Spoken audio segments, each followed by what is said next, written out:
అందరికీ నమస్కారం. నా పేరు సాంద్రశ్రీకరి. నేను ఈరోజు పాడబోయే కీర్తన శంకర చంద్రశేఖర.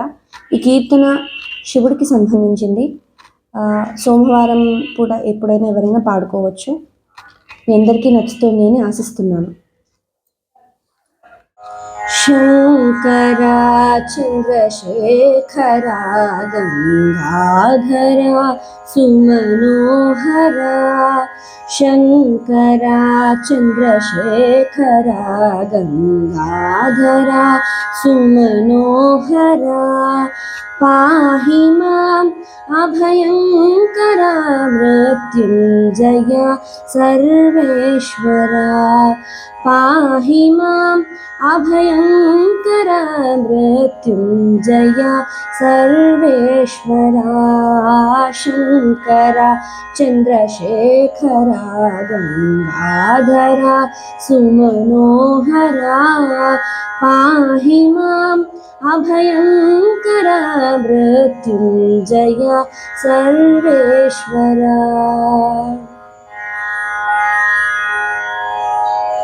నీలకంఠ ఫాలనేత్ర భస్మభూషిత సుందరా నీలకంఠ ఫాలనేత్ర భస్మభూషిత సుందరా పాహి మాం అభయంకరా మృత్యుంజయ సర్వేశ్వరా పాహి మాం అభయంకరా మృత్యుంజయ సర్వేశ్వరా శంకరా చంద్రశేఖరా గంగాధరా సుమనోహరా పాహి మాం అభయంకరా మృత్యుంజయ సర్వేశ్వరా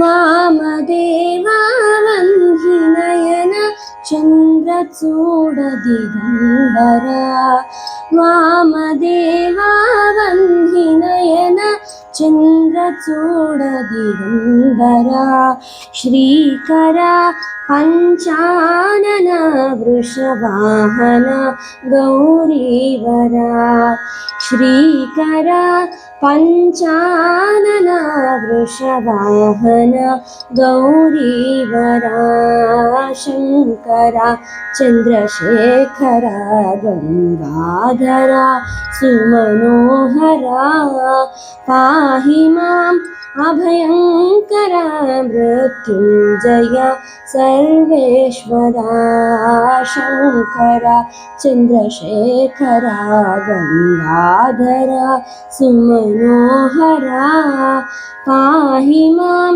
అభయంకరా మృత్యుంజయ సర్వేశ్వరా పాహి మాం అభయంకరా మృత్యుంజయ సర్వేశ్వరా పాహి మాం అభయంకరా మృత్యుంజయ సర్వేశ్వరా.